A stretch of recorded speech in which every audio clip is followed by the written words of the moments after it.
मैं जब भी बाथरूम में नहाने जाती मुझे ऐसा लगता जैसे मुझे कोई पीछे से देख रहा हो या नहाते हुए मेरी कोई वीडियो बना रहा हो। लेकिन मेरे घर में बस मेरे ससुर जो कि 50 साल के थे और मेरा 3 साल का बेटा, बस हम 3 ही लोग हैं। क्योंकि मुझे विधवा हुए 1 साल हो चुका था। जैसे ही मुझे लगा कि मुझे कोई पीछे से देख रहा है तो मैंने फटाफट कपड़े पहनकर बाहर निकली। तो बाहर आकर देखा कि कोई भी नहीं है। फिर मुझे लगा शायद मेरी कोई बहन है।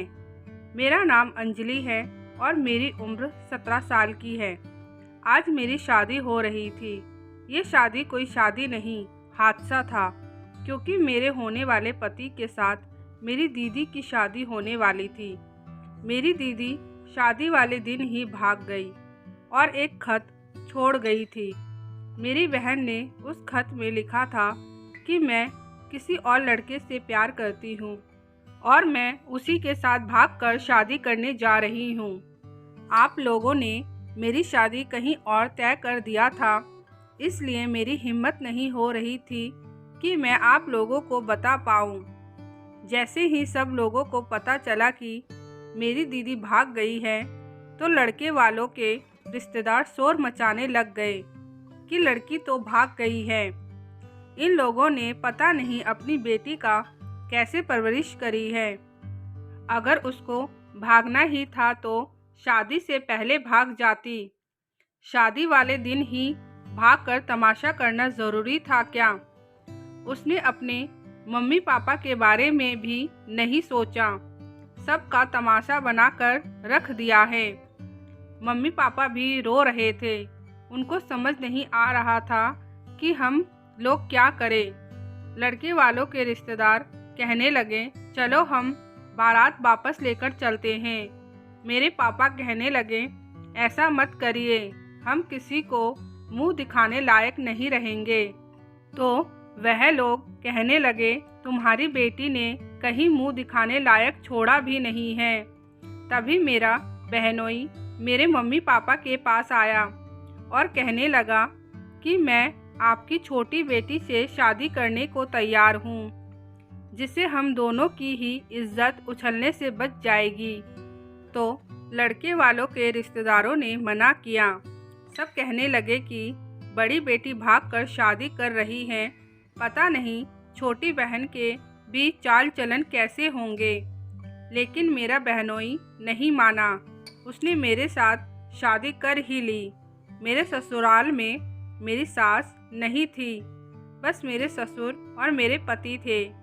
मेरे ससुर बहुत अच्छे इंसान थे। जब मैं शादी होकर ससुराल आई तो मेरे ससुर ने कहा, तुम उदास मत हो, लोगों की बातों को दिल से मत लगाओ, हम लोग तो अच्छे हैं ना। और मेरा पति भी बहुत अच्छा था, मुझसे बहुत मोहब्बत करता था, मेरा बहुत ध्यान रखता था। मेरा पति मुझसे इस कदर मोहब्बत करता था जैसे लगता था कि वह मुझे पहले से ही पसंद करता हो और ये शादी कोई मोहब्बत की शादी हो। ऐसे ही हमारी हंसी खुशी ज़िंदगी बीत रही थी। मेरे पति और मेरे ससुर सुबह सुबह ही जॉब के लिए निकल जाते और रात तक आते थे। शादी के करीब 1 साल बाद मैं प्रेग्नेंट हो गई। घर के सभी लोग बहुत खुश हो गए, लेकिन मेरी प्रेगनेंसी नॉर्मल नहीं थी, बहुत ही दुखदाई थी। डॉक्टर ने कहा कि तुम्हारी बीवी बहुत ही कमज़ोर है, इसका प्रेगनेंसी में बहुत ही ध्यान रखना पड़ेगा।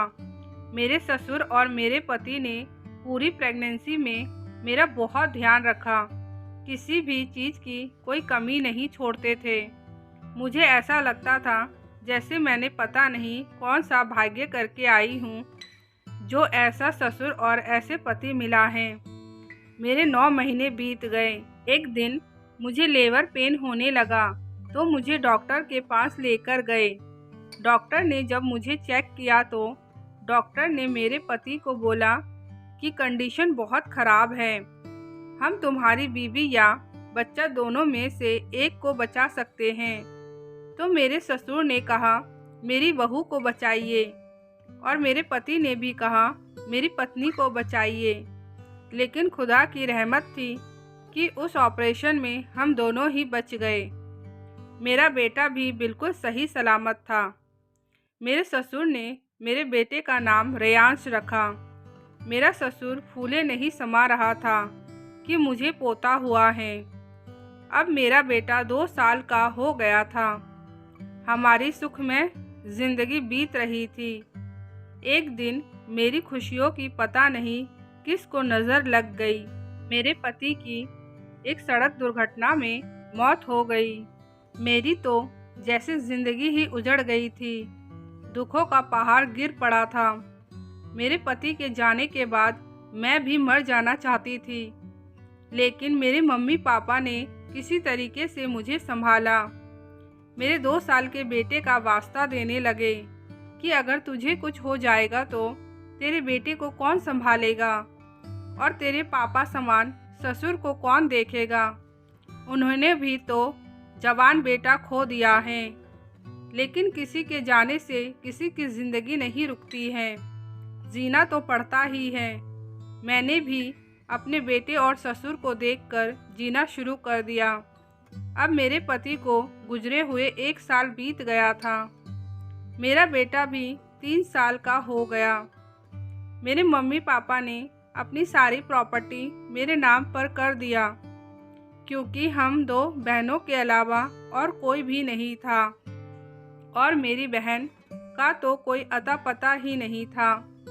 मम्मी पापा कहने लगे, पता नहीं हम लोग भी इस दुनिया से कब चले जाएं, कोई भरोसा नहीं है। मम्मी कहने लगी, आजकल तो जवान लोगों का भरोसा नहीं है और हम तो बूढ़ी हड्डी हो गए हैं, इसलिए जिंदा रहते ही हम सारी प्रॉपर्टी तेरे नाम करना चाहते हैं। मैंने मम्मी को कहा, मम्मी सारी प्रॉपर्टी मेरे नाम पर मत कीजिए, दीदी के नाम पर भी आधा प्रॉपर्टी कर दीजिए। लेकिन मम्मी ने कहा, पता नहीं तेरी दीदी कहाँ है, जिंदा भी है कि मर गई। ऐसा कहकर सारा प्रॉपर्टी मेरे नाम पर कर दिया। अब मेरे ससुर भी जॉब नहीं करते थे, वह पूरा दिन घर पर ही रहते थे और रेयांश के साथ खेलते रहते थे। मुझे दिन में 2 बार नहाने की आदत थी। एक दिन बहुत अजीब बात हुई। जब मैं बाथरूम में नहाने गई तो मुझे ऐसा लगा जैसे मुझे पीछे से कोई देख रहा है। बाथरूम की खिड़की से मुझे कोई झांक रहा हो। अचानक से मेरा दिल बैठ गया और मैं बहुत ज़्यादा ही डर गई। मैंने नहाना बंद कर दिया और जल्दी से कपड़े पहनकर बाहर निकली तो वहाँ पर कोई भी नहीं था। मैंने सोचा मुझे कोई वहम हो रहा होगा। अगले दिन भी जब मैं बाथरूम में नहाने गई तो जैसे ही मैंने कपड़े उतार कर पानी डालने लगी तो ऐसा लगा जैसे खिड़की से कोई देख रहा हो और मेरी वीडियो बना रहा हो। फिर से मैं बहुत ज़्यादा डर गई। मैंने दरवाजे के नीचे देखा तो मुझे परछाई सी नज़र आ रही थी। अभी मेरी उम्र ही क्या थी, अभी मैं सिर्फ 21 साल की ही थी। आजकल तो ज़माना इतना ज़्यादा ख़राब है कि किसी को सही से जीने भी नहीं देते हैं। आजकल तो दुनिया की नीयत इस कदर ख़राब हो चुकी है कि कुछ सोचा भी नहीं जा सकता है। मुझे शक हुआ कि मेरी कोई वीडियो बना रहा है। मैंने जल्दी जल्दी अपने कपड़े पहने और बाथरूम से निकल गई, लेकिन बाथरूम के आसपास देखा तो कोई भी नहीं था। मैं अपने ससुर के कमरे में गई तो मेरा ससुर रेयांश के साथ खेल रहा था। मैं अपने ससुर को बताना चाहती थी, लेकिन फिर मैंने सोचा अगर पापा को बताऊंगी तो पता नहीं ससुर गुस्से में क्या करेंगे, इसलिए मैंने ससुर को नहीं बताया। मैंने सिर्फ अपने ससुर को ये बताया कि मुझे लग रहा है जैसे हमारे घर में और कोई भी है। तो मेरे ससुर ने एक बड़ा सा डंडा लिया और घर के चारों तरफ घूम घूम कर देखने लगे, लेकिन उनको कोई भी नहीं दिखा। ससुर ने कहा, बेटा घर में तो कोई भी नहीं है, मैंने अपने ससुर को कहा, शायद मेरा वहम होगा। मैं इतनी ज़्यादा डर गई थी कि मैं अगले दिन बाथरूम में नहाने ही नहीं गई। लेकिन आजकल गर्मी बहुत हो रही थी। ना नहाने की वजह से मैं पसीना पसीना हो गई और मुझे अच्छा भी नहीं लग रहा था। फिर मैं ना चाहते हुए भी फिर से नहाने चली गई। लेकिन इस बार मैंने पूरे घर में अच्छे से देख लिया, अपने बाथरूम के आसपास भी देख लिया। जब मुझे तसल्ली हो गई कि कोई नहीं है, तब मैं बाथरूम का दरवाज़ा बंद करके नहाने चली गई और मैंने बाथरूम के आसपास मिट्टियाँ डाल दी ताकि अगर कोई आए तो मुझे उसके कदमों के निशान से पता चल जाए। जैसे ही मैं नहाने गई तो मुझे कदमों की आहट सुनाई देने लगी। मैंने जल्दी से अपने बाथरूम की लाइट ऑफ कर दी और जल्दी जल्दी कपड़े पहनकर बाहर आ गई। जैसे मैंने सोचा था वैसा ही मैंने पाया। मैं बाहर आई तो देखा कि मिट्टी पर जूतों के निशान बने हुए थे। लेकिन मैंने जैसे ही जूतों के निशान को ध्यान से देखा तो दिल जोर जोर से धड़कने लगा, क्योंकि जूतों के निशान मुझे अपने ससुर के जूतों जैसे लग रहे थे। फिर मैंने अपने आप को दिलासा दिया कि ऐसे कैसे हो सकता है। ससुर जी तो मुझे बिल्कुल बेटी जैसा प्यार करते हैं, वह मेरे साथ ऐसा कभी नहीं कर सकते हैं। मैंने अपने शक को गलत साबित करने के लिए अपने ससुर का जूता लेकर आई और जूते को मिट्टी के ऊपर रखा और मैंने जूतों के अंदर हाथ रखकर जूते को दबा दिया तो बिल्कुल वैसा ही निशान बन गया जैसे बना हुआ था। मेरा दिल फिर से जोर जोर से धड़कने लगा और इसी टेंशन से मेरी तबीयत खराब हो गई और मैं वहीं पर गिर पड़ी। मेरा ससुर दौड़ते हुए आया और कहा, बेटा क्या हो गया? मैंने कहा, कुछ नहीं। मैंने अपने ससुर से अच्छे से बात नहीं किया क्योंकि मेरे दिमाग में वही सब बातें घूम रही थी और मैं अपने कमरे में जाकर आराम करने लगी। लेकिन मैंने सोच लिया था कि इस बार तो मैं अपने ससुर को रंगे हाथ पकड़ूंगी। मेरा दिल जोर जोर से दहल रहा था। मेरा दिमाग और दिल इस बात को मानने को तैयार नहीं था कि मेरा ससुर ऐसा भी कुछ कर सकता है। फिर मैंने सोचा, जमाने का कुछ कह भी नहीं सकते हैं। अगले दिन मैंने पूरी प्लानिंग कर रखी थी। मैं जानबूझकर अपने ससुर के पास गई और मैंने कहा, पापा मैं नहाने जा रही हूँ, आप रेहान का ध्यान रखना। मैं बाथरूम तक आई, बाथरूम के अंदर नहीं गई।